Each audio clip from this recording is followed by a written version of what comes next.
నమస్తే, welcome to మన Telugu TV 6/24 headlines. నేను సునీత.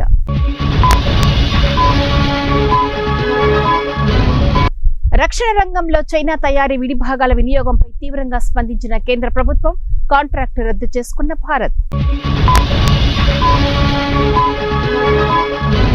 డొనాల్డ్ ట్రంప్ అధికారంలోకి రాగానే అక్రమ వలసదారులపై ఉక్కుపాదం మోపిన అమెరికా 104 మంది వలసదారులను భారత్కు తరలింపు. కర్ణాటక సీఎం సిద్ధరామయ్యకు ఊరట. ముడా కుంభకోణం దర్యాప్తును సిబిఐకి అప్పజెప్పాలనే పిటిషన్ కొట్టివేసిన కర్ణాటక హైకోర్టు. వైఎస్ జగన్ కు విజయసాయి రెడ్డి కౌంటర్. నేను వ్యక్తిగత జీవితంలోనూ విలువలు, విశ్వసనీయత, క్యారెక్టర్ ఉన్నవాడిని. అందుకే రాజ్యసభ పదవిని, పార్టీ పదవుల్ని వదులుకున్నా.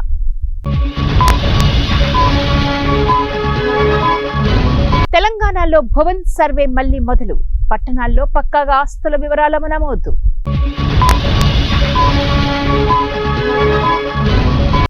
సీఎం రేవంత్ రెడ్డి ఏకపక్ష నిర్ణయాలు సరికాదు. సిఎల్పి సమావేశంలో ఎమ్మెల్యే రాజగోపాల్ రెడ్డి.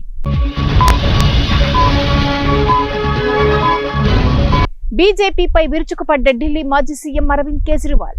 ఆప్ అభ్యర్థులను కాషాయ పార్టీ గాలం వేస్తుందని ఆరోపణ. బీసీ, ఎస్సీ, ఎస్టీ, మైనార్టీ మహిళలకు మేలు జరిగేలా కేబినెట్ నిర్ణయాలు. ఏపీ మంత్రి కొలుసు పార్థసారథి వెల్లడి.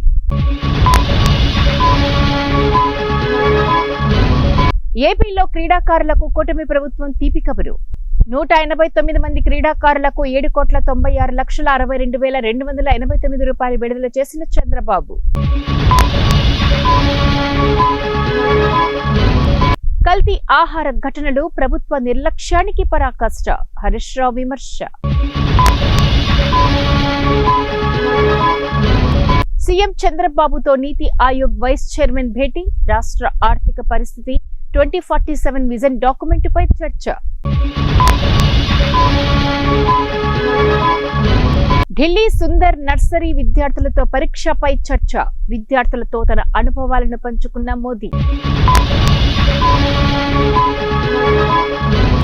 రాష్ట్ర మంత్రులను పనితీరును ఉద్దేశిస్తూ ముఖ్యమంత్రి కీలక వ్యాఖ్యలు. వేగవంతమైన పనితీరుతో సత్వర ఫలితాలు సాధిద్దామంటూ మంత్రులకు చంద్రబాబు సూచన. కేంద్ర ఎన్నికల సంఘంపై కాంగ్రెస్ అగ్రనేత, లోక్సభలో ప్రతిపక్ష నేత రాహుల్ గాంధీ సంచలన ఆరోపణలు. ఓటర్ల జాబితాలో ఎన్నో అవకతవకలు చోటు చేసుకున్నాయన్న విమర్శ. మహాకుంభమేళాలో మరోసారి అగ్ని ప్రమాదం. తప్పిన ప్రాణ నష్టం. తమిళనాడులో రైతుల పంట రుణాలను మాఫీ చేయాలి. బీజేపీ రాష్ట్ర అధ్యక్షుడు అన్నామలై డిమాండ్. హైదరాబాద్ లో కొనసాగుతున్న హైడ్రా దూకుడు. అక్రమ హోర్డింగ్లను కూల్చివేస్తున్న అధికారులు. ఖమ్మం జిల్లాలో కలకలం రేపుతున్న చిరుత సంచారం. పులిగుండాల ప్రాజెక్టు సమీపంలో గ్రామస్తులు అప్రమత్తంగా ఉండాలని ఫారెస్ట్ అధికారుల ప్రకటన.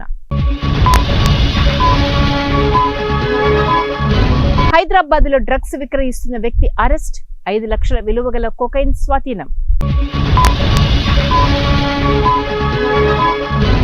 తగ్గేదేలే అంటున్న బంగారం. 87,000కు చేరిన ధర. కర్నూలు కాంగ్రెస్ లో కార్యాలయ కబ్జా కల్లోలం. విచారణ చేసి నివేదిక ఇవ్వాలని పిసిసి అధ్యక్షురాలు షర్మిల ఆదేశం.